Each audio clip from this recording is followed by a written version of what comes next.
You're a part of something special building for the future, but it's also right now. What has been your early impression of this team as far as the intensity and the skill level compared to where you've come from? I think just the main thing that sticks out to me is like they all love each other. So it's from day one since I got here, when you got a team that all about one thing and that's trying to win, and they get along and they communicate effectively in real time, in real moments, those are the teams that you see win a lot in this league. I think like personality-wise, I just gel right in with those guys, and it's been fun getting to know them on an individual level. But like you said, the talent on this team is insane, man. Just, I think a lot of people saw it. I got caught a couple times when I first got here on the bench when I wasn't playing, just shaking my head at some of the shots guys was making. So it's definitely different.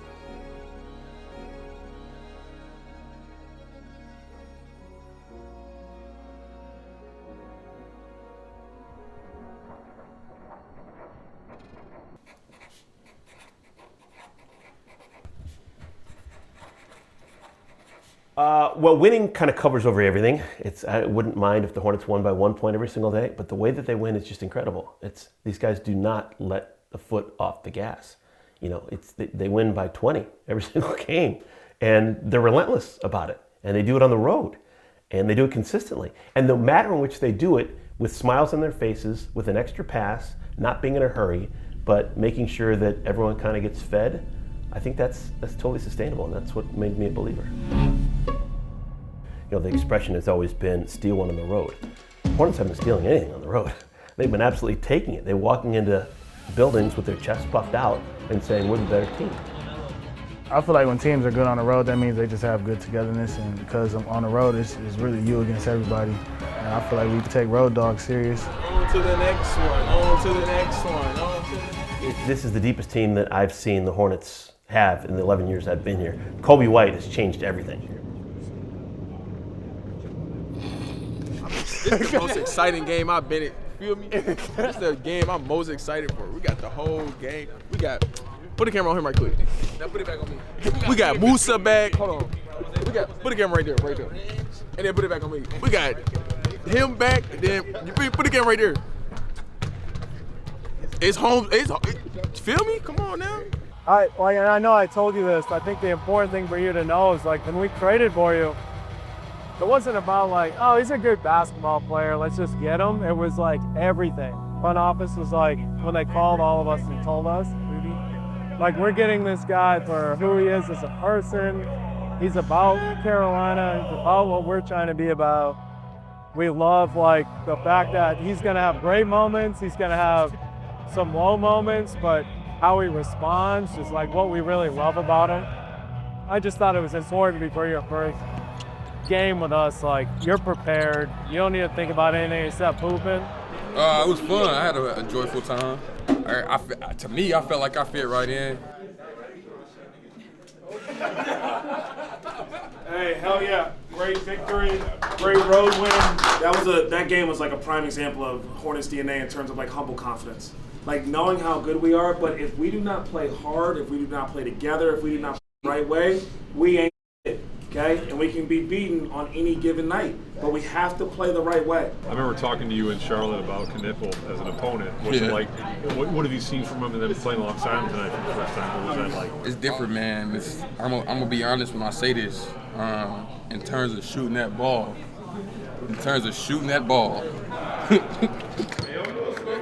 Hard on.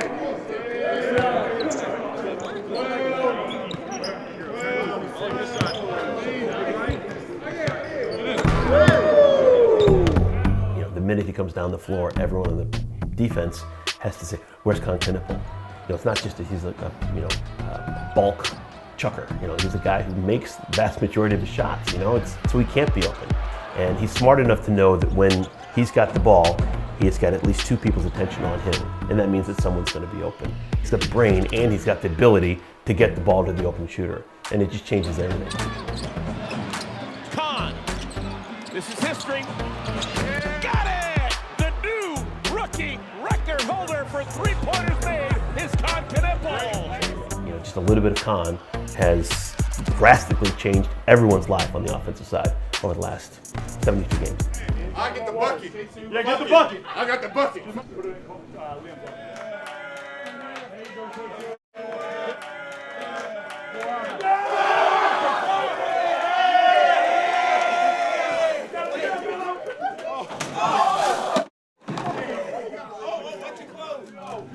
Great win, great road trip.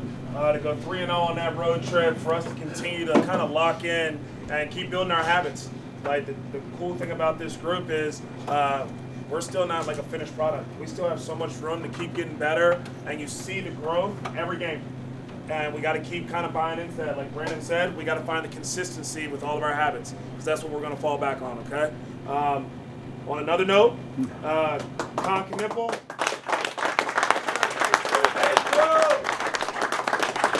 Congratulations. Single season rookie record for threes made in a season. But congratulations. Hell of a job. Appreciate y'all. Couldn't do without y'all. Hive on three. 1, 2, 3. Hive.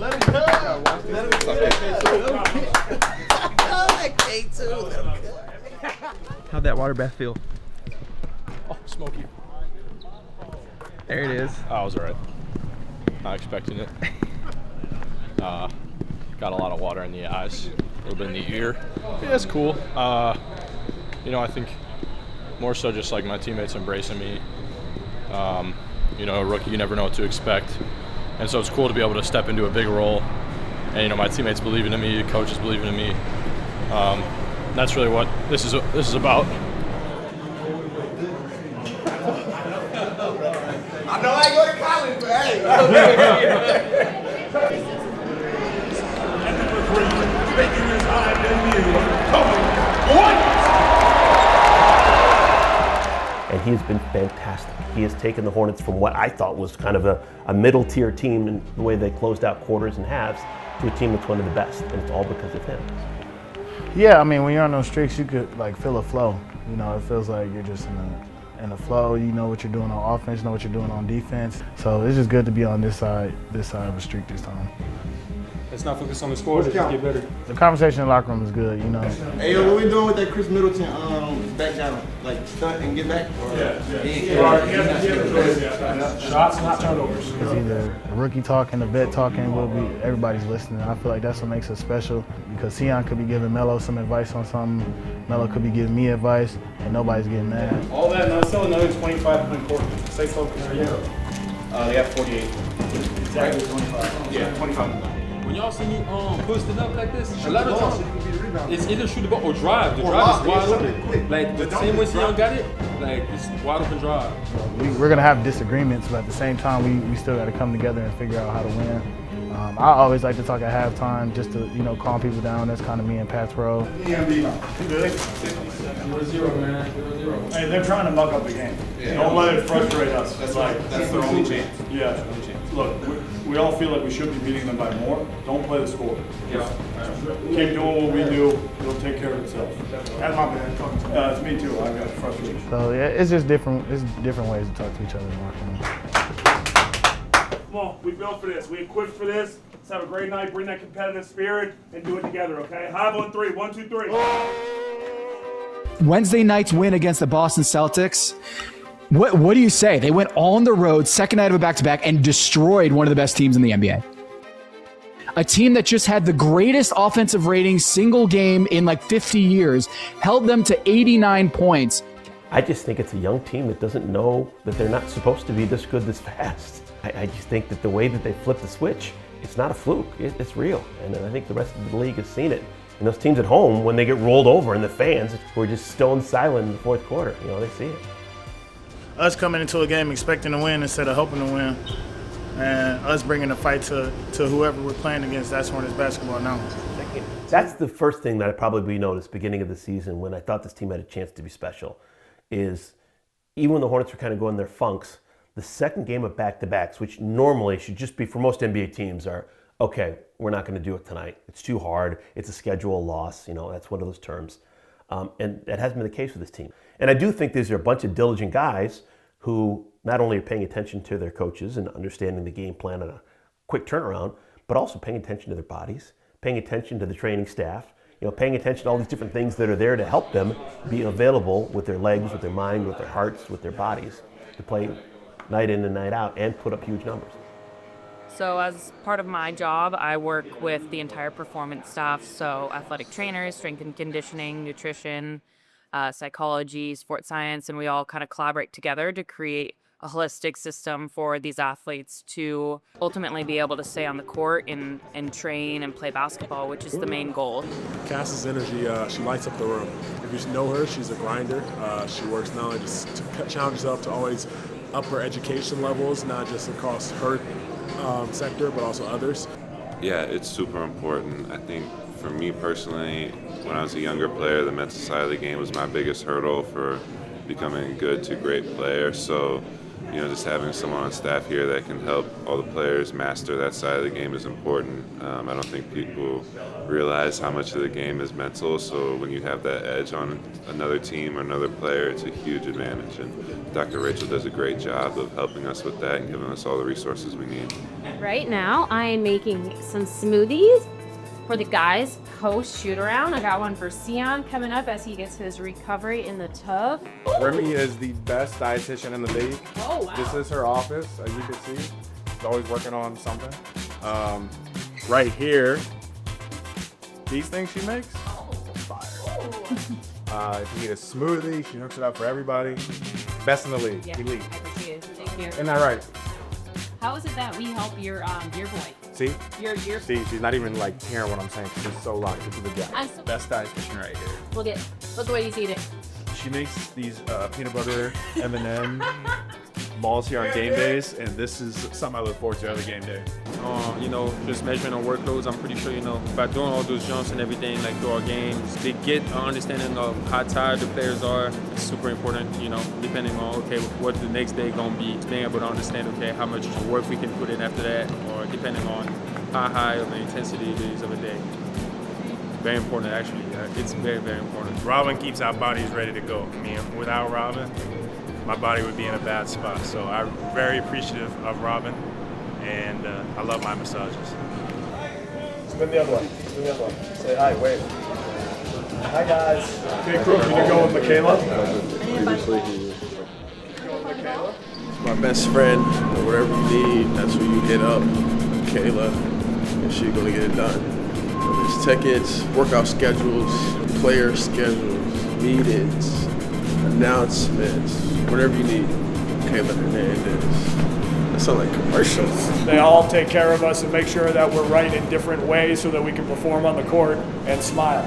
Just the simple truth that there's not a ton of women in this space, specifically in the NBA. And so I do feel really lucky even every time I'm on the plane and there's multiple women and it's very, very normal. There's nothing unique about it, which is the greatest part about it. I think what this organization has demonstrated really consistently since I've been here is that women and really everybody are valued for what they can bring to the table and they're asked to come to the table. We are trying to be forward thinking in so many different ways and that includes finding everybody who's really great at their craft. It sounds simple, but it's really difficult to do, to remove certain barriers, remove any biases and just give people the freedom and the autonomy to be great. Yeah, I think that's really special to be a part of. I think the players have bought in. I think they respect each other. I think they like each other. And I think they want to succeed, not just individually, but I think they want to succeed together. And, we've been around the NBA for a long time. And yeah, these are wonderful athletes and these are great guys. But to get this mix of guys right now playing the way that they are is unusual. And I'm thrilled to just get a chance to watch these guys do it night in and night out. We do a lot of stuff together, We have dinners. We on the plane. We're always playing speed Uno. So I feel like that helps our chemistry.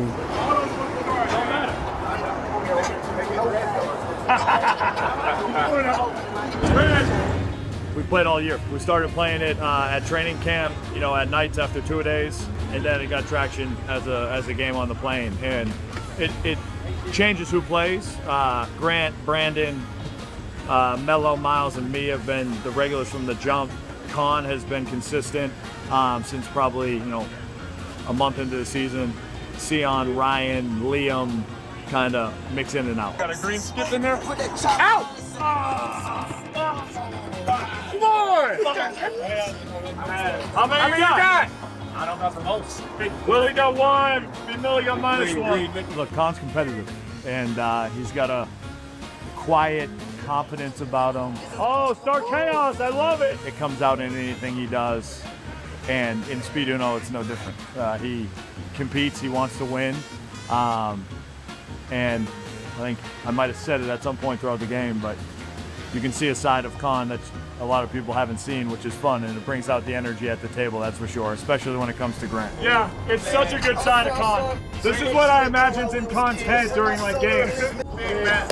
Oh! Come on, Pat! Come on! Which one? Come on, Pat! Which one? Right there, come on. Yeah! We're playing for you, if you have the most cards, you get -1. He has one! If we do this. All right. He'll have one. If Melo wins this game,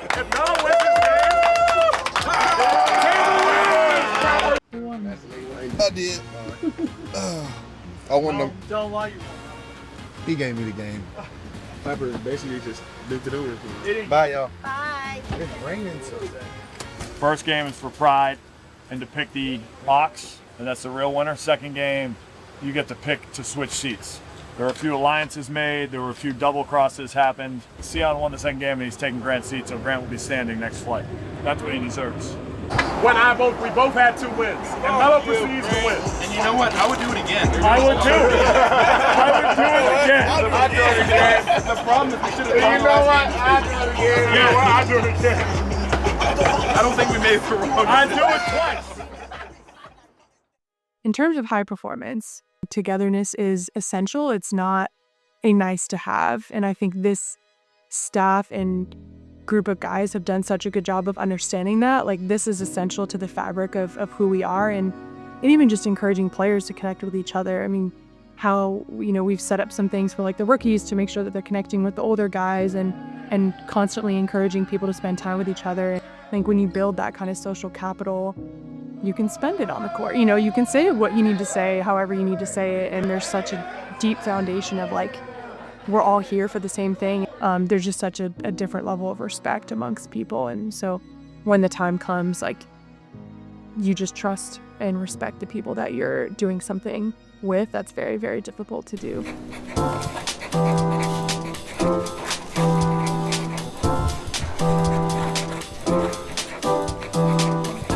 I have done basketball games since like the mid-90s. And as much as I love doing basketball games, I love the actual process of getting ready for a game just as much. It's kind of like been my secret sauce. I usually have something as a way of distraction over here. It's usually General Hospital. I admit to you just because we're friends. But I've always got something on the background here, and I look at the same websites every day, and I write down the same information, but I update it. And I love the consistency of the numbers because things jump out to me after a while. If you do it every single day, the numbers change slightly and they make sense to me. Musa, extra pass. Musa, got it back and finishes. The Moose is loose in the ATL. Days when the Hornets don't have a game, the best part of my day frequently is the 3 hours that I'll spend coming up with these boards. And they're just my own way of trying to be creative on an off day and getting ready for a game. It's always been manila folders, which I have literally thousands of. The Hornets are always, well, this is last year because I need kind of easy access to last year. This is this year because obviously I need easy access to this year. And then the ones with the rubber bands are years past. So that was 2024, 2023, 22, 21, and probably, I'm assuming, all the way down to like 2016. But yeah, this is kind of like my life in color. All the different things that I've done over the years.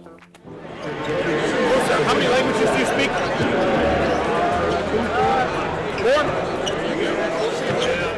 So when I do this, I'm always looking for conversation pieces, things that I can bring up during the course of a broadcast. If someone's at the free throw line, if there's a lull in the game, or if it just naturally comes up. So I use the expression shoehorn. I will take a shoehorn and I will get it in there, even if it doesn't quite fit, just because I kind of think it fits with like the ethos of what we're trying to do. It's like, hey, what are they going to talk about next? So sometimes, if it's a tight game, no, you know. But even if it's an awkward moment, I will try and get it in just because I want to give people the unexpected. I want people to predictably expect the unexpected whenever they watch a Hornets game. That's kind of been my motto. What are your reflections and thoughts about what transpired last night? Guys, that's the stuff that people fall in love with sports over. The whole league was talking about what an incredible atmosphere was in the Spectrum Center last night. Tell me that's not good for the league.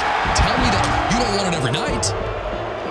I hate some of the reactions that will come out of it, but damn it, I love the way the fans showed up last night. I love the way that the team's back. I love the way the players had each other's backs. What I did like is that we're now showing teams, we're not that same Hornets team. We're not a pushover anymore. And if you want some, we got some. You've got teams out there competing at a playoff level, in a playoff atmosphere, in the regular season. Everybody's talking about it. He's fouled, and oh my goodness, and Moses upset. Let's go Hornets! Let's go Hornets! Oh my goodness, now Miles and Duran and Beef Stew. Oh, Charles Lee's hot. Oh my goodness, is Charles hot, and he's ejected. Khan relocates. Oh my word. He's magical. And Paul Reed gets blocked twice and gives it up. Hornets ball. Brandon Miller, this is huge. Hornets are alive. It's been a while, but Dell, I think this is what playoff basketball looks like. It certainly is. As bad as it is, it's great to know that my teammate have my back, and I think also the fans as well. Just getting into the game even more after that situation, just shows the grit of the city. I mean, I love it. I really love it. Yeah, it was fun. It reminded me of when we were here in the playoffs. It was a great environment then. There's passion from the fans. It's a good thing for competitors. You want that. You want the game to be gnarly, to feel intense, crowd to be into it, and it certainly was. This year we're actually fighting for something. And yeah, our crowd overtook their crowd, and plus with the attendance record and stuff, our crowd's been showing up for us. And we definitely, feel the love. So, we want to just win all the rest of these games and just give ourselves the best chance we can. We don't want to play in the play-in, but if we have to, we want to at least have the 7th or the 8th. So we know how big these games are, but we still want to take it one game at a time.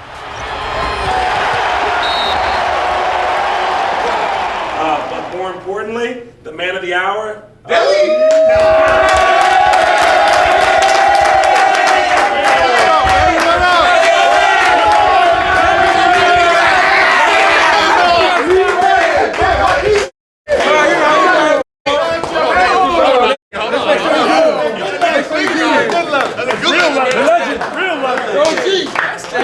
That's the man. I'm proud of you guys, man. You guys are playing great. I got the jersey y'all signed, man. It's already up in the man cave, man. I appreciate that. I love being around you guys. Great attitude, man. Let's keep this thing going. Come on. Congratulations, DC. Well deserved, man. Family on 3. 1, 2, 3. Family! Let's go, baby. Usually orange jerseys, probably like these, or something orange. No, not really. It's really just only this orange jersey I like to match because I feel like all this other is weird with this. Too much. Don't worry.